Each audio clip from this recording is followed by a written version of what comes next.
Gloria a Dios. Mi alma alaba al que vive. Gracias, Padre, por este día. Otro ratito más para tu gloria y tu honra.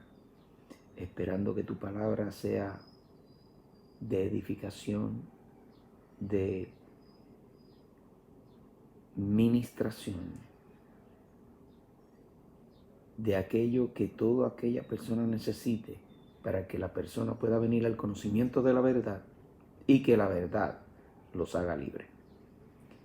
Mi nombre es Rafael Torres, para los que no me conocen, y estamos aquí hoy con un programa que estamos grabando para que el día de miércoles esté transmitido. Y lo vamos a estar transmitiendo por Radio Dirigidos por Dios AM 1690.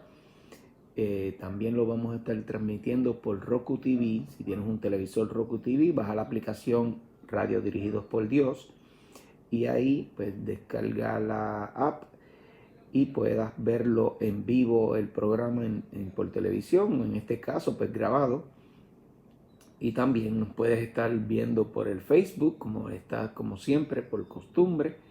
Y también lo puedes ver escuchar por Radio Dirigidos por Dios online alrededor de todo el mundo. Y por YouTube en hashtag Radio Dirigidos por Dios. Ahí están las grabaciones de todos los videos desde que empezamos. Y estamos aquí para la gloria de Dios.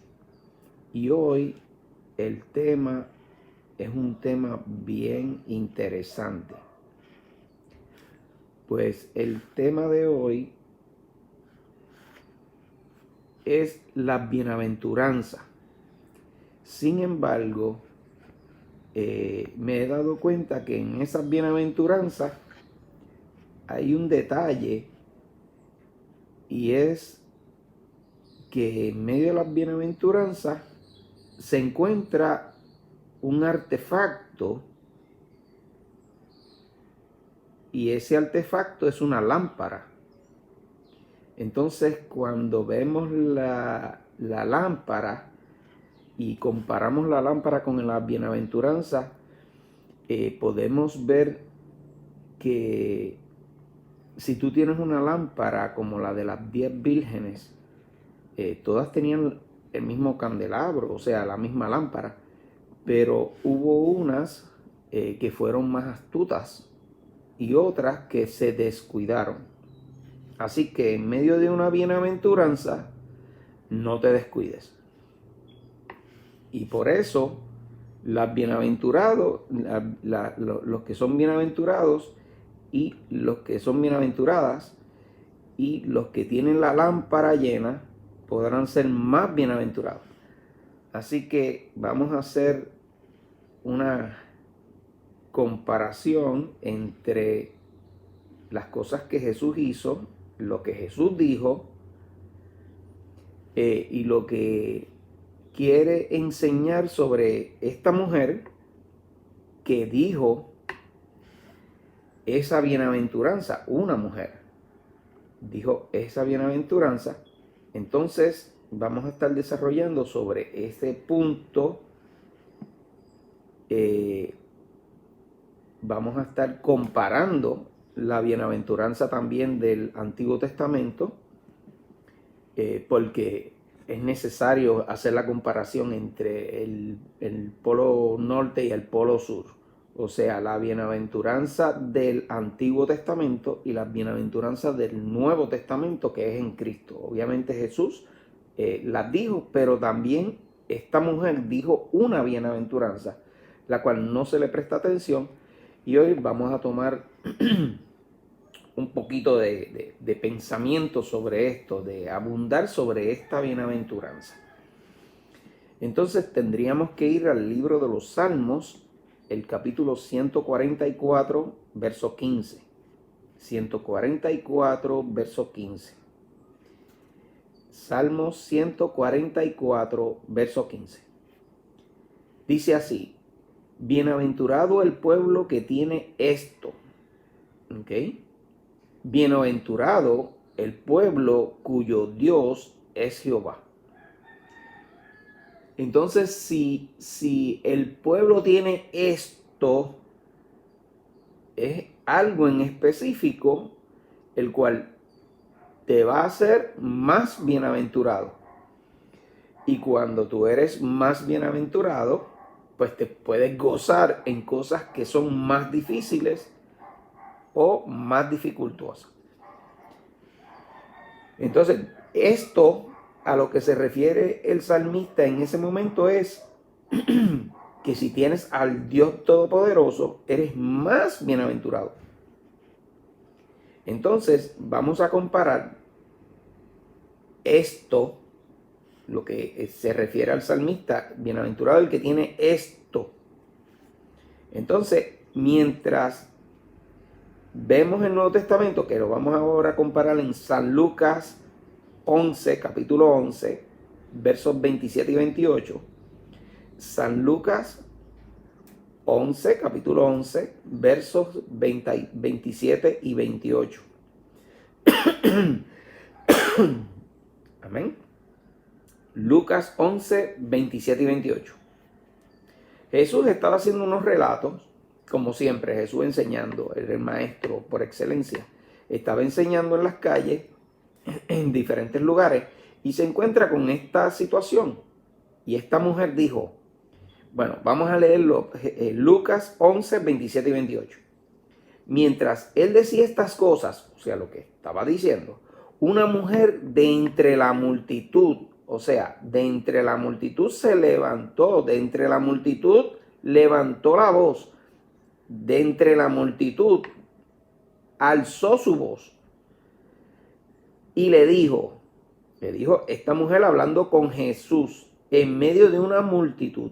O sea, la multitud estaba allí, no eran 100 personas, ni 500, era una multitud. O sea, había más de 1000 personas escuchando a Jesús.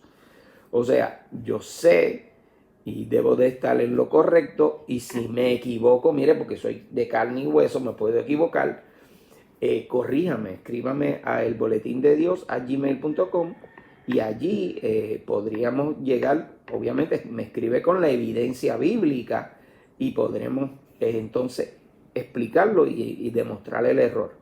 Pero esta persona, esta mujer, estaba en una multitud, y esa multitud, obviamente son más de 1000 personas, y no creo que estuviera dentro de un templo, ¿ok? O sea que estaba afuera, quizás en un monte. Y esta mujer le grita ahí, le dijo en voz alta, no le gritó, realmente levantó su voz y le dijo, eso quiere decir que estaba cerca de él, ¿ok? Y Jesús le escuchó. Dice, bienaventurado el vientre que te trajo y los senos que mamaste.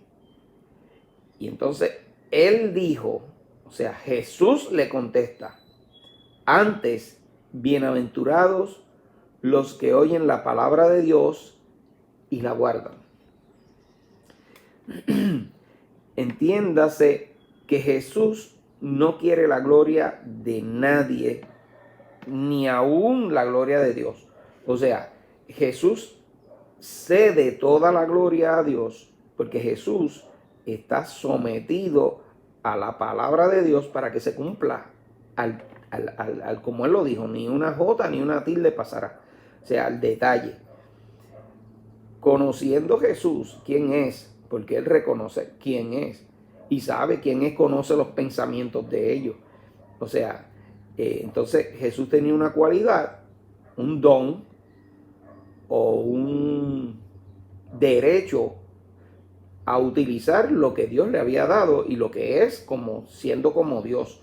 Pero él, despojándose de Dios, se hizo hombre. ¿Para qué? Para que podamos entender y él pudiera ver la entidad, el ente del hombre. O sea, el hombre, a veces hay que, como decía mi mamá, yo quisiera meterme por dentro de ti para entenderte, pues para que tú entiendas. Y así es de los dos caminos. O sea, para poder entender a Dios, Dios se hizo hombre para poder entender al hombre. Aunque Dios es Dios y lo entiende. Pero lo que quiero llevarles es que la meta final era salvar a todo el mundo, que no se perdiera nadie. ¿Ok? Entonces, vamos a leer desde el por qué. ¿Ok? Jesús explica los detalles antes para luego él escuchar a esta mujer gritarle, o no gritarle porque dice que alzó la voz. O sea, esta mujer se distinguió en medio de toda una multitud.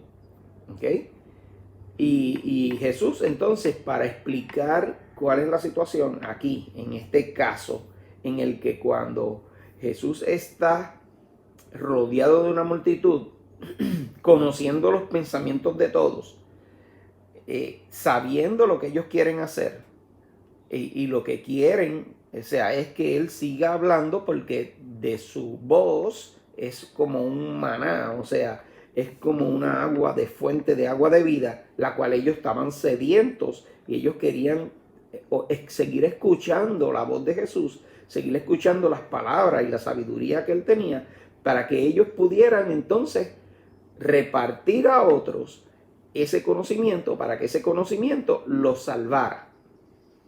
Y entonces Jesús tiene que hacer una descripción de cómo el hombre se perfecciona o se agrava o cómo se empeora. ¿Ok? Y pues vamos entonces a leer un poquitito antes en el verso 24, ¿ok? Sobre un espíritu inmundo que obviamente vamos a desglosar de dónde sale ese espíritu, por qué ese espíritu hace y vive y cómo está. Bueno, el verso 24 en Lucas capítulo 11 dice: cuando el espíritu inmundo sale del hombre, anda por lugares secos, buscando reposo, y no hallándolo, dice: volveré a mi casa de donde salí. Y cuando llega a la casa, obviamente, la halla barrida y adornada. Entonces va y toma otros 7 espíritus peores que él, y entrados, obviamente entrado a la casa, moran allí, y el postrer estado de aquel hombre viene a ser peor que el primero. Primero, número 1, el espíritu vivía en esa persona, pero era un espíritu de un joven mudo. ¿Ok?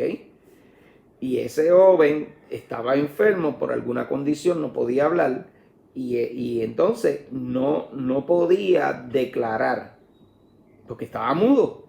No podían decir cómo se siente o cómo están las cosas, no podía hablar, punto.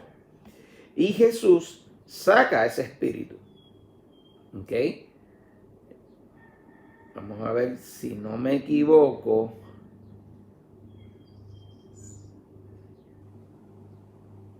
Por aquí vamos a echar fuera un demonio que era mudo. Ok, en el verso 14 estaba Jesús echando fuera un demonio que era mudo. Y aconteció que salió el demonio. Y entonces el mudo habló. Y la gente se maravilló. Obviamente ese espíritu era de una persona que antes podía hablar y ya no hablaba, o nació así. No registra. Pero, entonces, ¿qué decían? Pero algunos de ellos decían: por Belcebú, príncipe de los demonios, echa fuera a los demonios. ¿Ves? Entonces, ahí Jesús les dice: mira, un pueblo dividido contra sí no prevalece. Y si Satanás echa fuera a Satanás, o sea, y si también Satanás está dividido contra sí mismo, ¿cómo permanecerá su reino? Ya que decís que por Belcebú echo yo fuera a los demonios. Eso es uno de los milagros que hace Jesús, en el cual los fariseos y los escribas, ni aún viéndolo, porque los estaban viendo, ¿ok? Y había una multitud. Recuerden que esto está aconteciendo en un momento donde esa multitud está ahí, ese mudo está ahí, y Jesús sana ese mudo. Entonces, pues si yo hecho fuera a los demonios por Belcebú, ¿ok? Porque ellos lo acusaron de que era por un estatua que ellos tenían. Vuestros hijos, ¿por quién los echan? O sea, porque los hijos de esos fariseos se habían convertido. Bueno, por tanto, ellos eran vuestros jueces, o sea, los jueces de esos padres e hijos, los hijos que recibieron a Jesucristo, que aceptaron los dones de Dios, aceptaron que Jesús entrara a sus vidas. Entonces, en ese momento, esos hijos van a ser los que juzguen a estos fariseos, a estos escribas, a estas personas que estaban buscando tentar a Jesús para que cometiera pecado. Eso es simple. Mas si por el dedo de Dios echo yo fuera a los demonios, ciertamente el reino de Dios ha llegado a vosotros. Ahí está un punto muy, muy importante, porque entonces podríamos comparar la bienaventuranza de la mujer, ¿ok? Y la descripción de cuando sale este espíritu, porque Jesús es bienaventurado y tiene el poder para controlar la situación, lo que estaba pasando en ese momento allí. Entonces, esta mujer le hace ver que Él es el bienaventurado. Él está dando las bienaventuranzas, pero Él es el bienaventurado para ella. Sin embargo, Jesús lo que hace es que describe el principio de los espíritus para que puedan entender eventualmente las bienaventuranzas. Entonces, las bienaventuranzas tienen muchos renglones, los cuales son bien difíciles algunos, otros simplemente son simples de entender. Pero seguimos. Entonces, cuando el espíritu inmundo sale, ahora viene Jesús a describir, cuando el espíritu inmundo sale, anda por lugares secos buscando reposo y no hallando, dice, volveré a mi casa donde salí. Lo estoy leyendo de nuevo para que lo entiendan. Ahora, viéndolo desde el punto de vista de dónde sale, cómo estaba ese mudo y ahora a dónde va.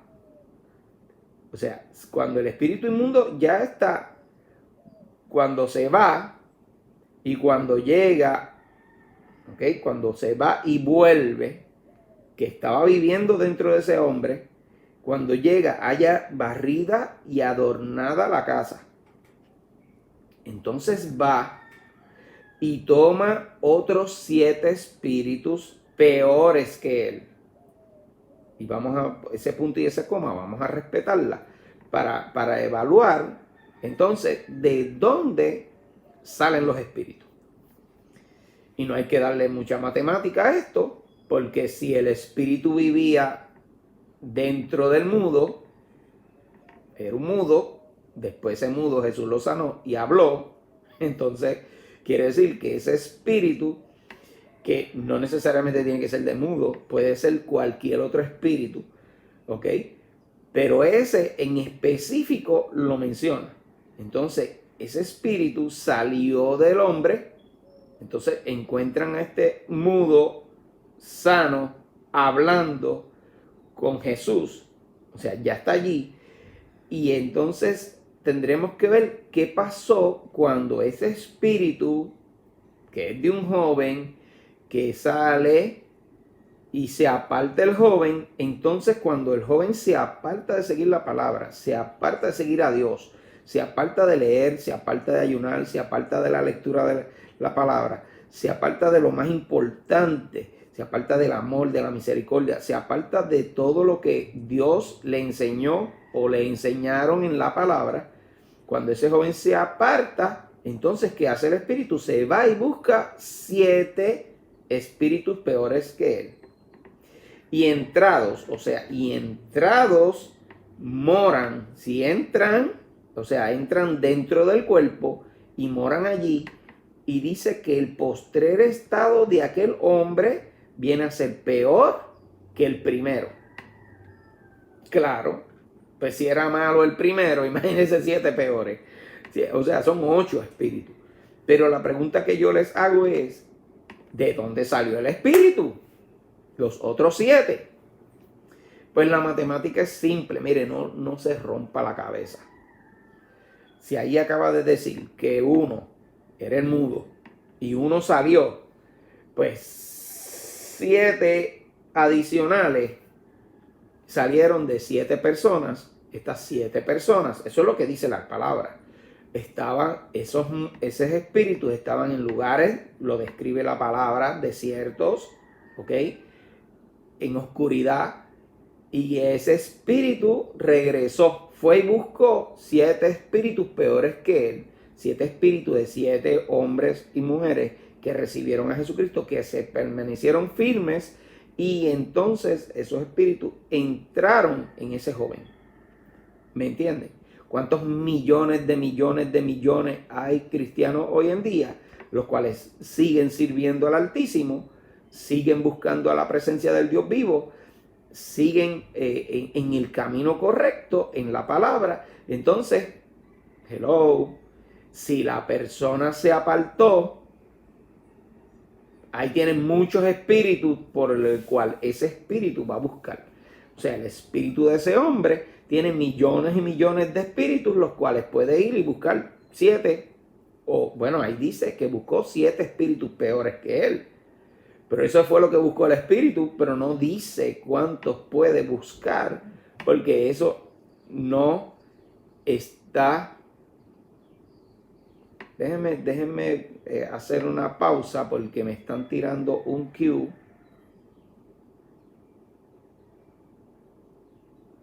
Y es interesante que hoy es martes, yo estoy grabando martes, y déjenme detener la grabación para entonces hacerle una pausa y ver si la vamos a transmitir hoy martes.